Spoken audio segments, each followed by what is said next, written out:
এই রাফিনহা ছারখার করে দিবে আর্জেন্টিনাকে।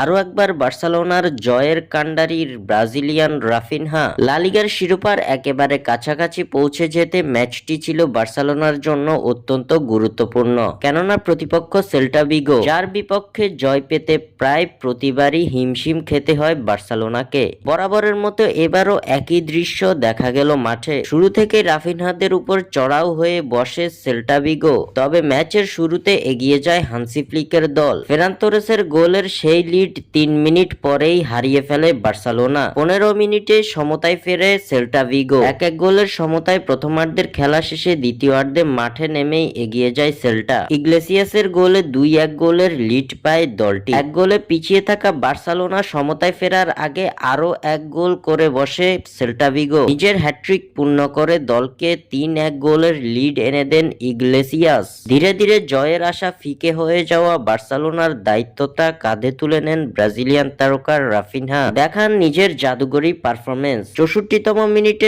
ড্যানি ওলমোর গোলে অ্যাসিস্ট করেন এই ব্রাজিলিয়ান। এর 4 মিনিট বাদেই নিজেই পান জালের দেখা। ইয়ামালের অ্যাসিস্ট থেকে ম্যাজিক্যাল গোলে দলকে খাদের কিনারা থেকে তুলে সমতায় ফেরান রাফিনহা। 3-3 গোলে চলতে থাকা ম্যাচটি ড্রয়ের দিকে এগোলেও ম্যাচের নির্ধারিত সময় শেষে অতিরিক্ত সময়ে পেনাল্টি পায় বার্সেলোনা।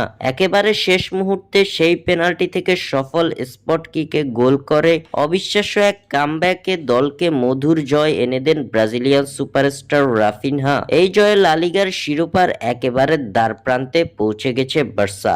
স্বাক্ষর থেকে সাদবিন ইসলাম।